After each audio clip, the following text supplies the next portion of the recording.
Welcome to week 2 of our SAT vocabulary study. This week, all of our words are nouns. And as a review, you know that nouns name a person, a place, a thing, or are abstract qualities or ideas. And yes, those qualities and ideas, things like love and patriotism, those are considered abstract nouns. All the words this week are nouns. Our first word is melancholy. And if you remember how the slides are set up, I'll have the word up here. The first bullet will have the breakdown of the syllables, part of speech, pronunciation, definition, and any forms I'd like for you to know. Melancholy means a sadness or a gloomy state of mind. Now please know that melancholy can be both a noun and it can be an adjective. So even though we're discussing it as a noun, it can be used to describe a melancholy girl, a melancholy day. In these cases, it's being used as an adjective.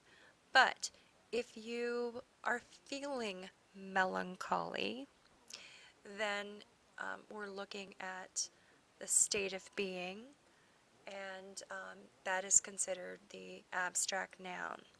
So it can be used in a couple of different ways. But the bottom line, either way, it means sadness, a gloomy state of mind. And in keeping with my 2-week tradition of having Steelers slides, these Steeler fans were filled with melancholy after Bengal Josh Brown kicked a winning field goal with 4 seconds remaining in the game. This was last year's season. Don't they look sad? Boo-hoo. You Steeler fans will soon learn that I love to tease. Our second word this week is fidelity. Fidelity is a loyalty to someone or something, a faithfulness to your obligations or the duties that you have in life.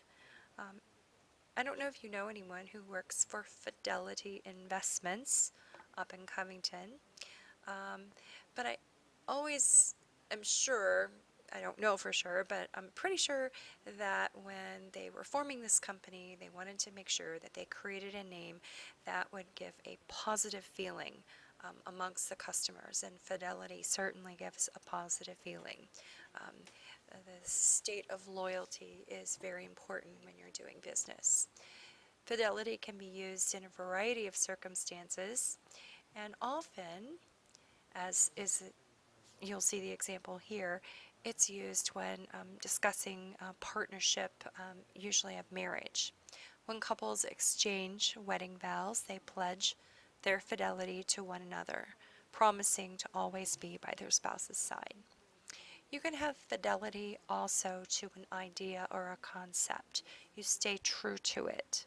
So it doesn't always have to be fidelity toward a person. It could be toward an ideal that you have as well. Our third word this week is camaraderie. And a camaraderie is a cheerful unity among a group of persons. So you and several friends that have grown up together and you hang around together frequently, chances are you have a camaraderie with one another, or people notice the camaraderie that you have.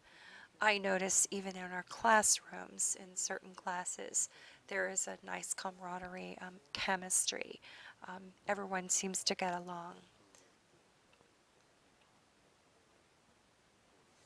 Here's a picture of some students of mine from several years ago in our old building, the old Turkey Foot. My 2010 students, these guys are seniors now, shared a fun-loving and helpful camaraderie with one another. They enjoyed one another's company quite a bit. You also hear this term used in relation to teams or teamwork. A basketball team will have a camaraderie, a football team, a soccer team. While fidelity and camaraderie are very positive words, rancor is not. Rancor is a resentment or wishing ill will or malice, which means bad things, or a bitterness towards someone or something. You can add all kinds of appendages to the end of the word to change it. Rancorous and rancorously can both act as adverbs. Rancorousness is a noun. It's kind of a long, complicated word, but you can change the forms of rancor to fit into the sentence style that you're creating. So let's hope that you hold no rancor toward anyone, because that's really kind of a negative feeling to have, and we wouldn't want that. But it happens upon occasion.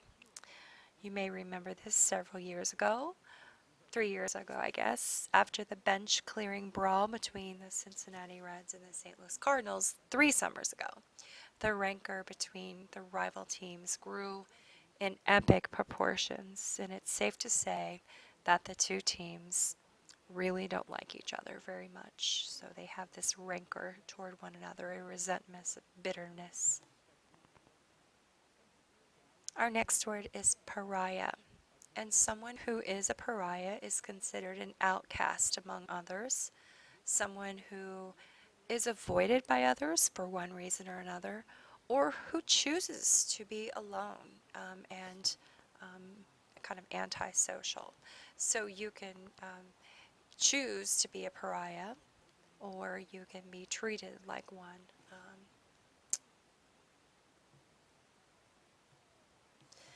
I always think of the Hollywood individuals who tend to stray from what's right, and the pariah always comes to mind, or actually Lindsay Lohan always comes to mind when I think of pariah. The tabloid magazines may love her. They like to write stories about her to sell their magazines.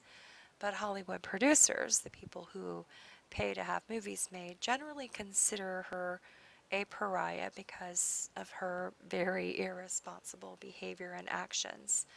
And she's probably a big risk to hire for an acting job. I understand that recently she's sort of cleaned things up, and let's hope she's on the right path now. But over the past few years, she has, upon occasion, because of her bad behavior, been a Hollywood pariah. All right, there you go. This is week 2 of our SAT vocabulary, and on even weeks we will have quizzes. The quiz this week will be Friday, and we'll discuss in class how to prepare for the quiz and also the homework assignment that's associated with this week's vocabulary words. Have a good evening.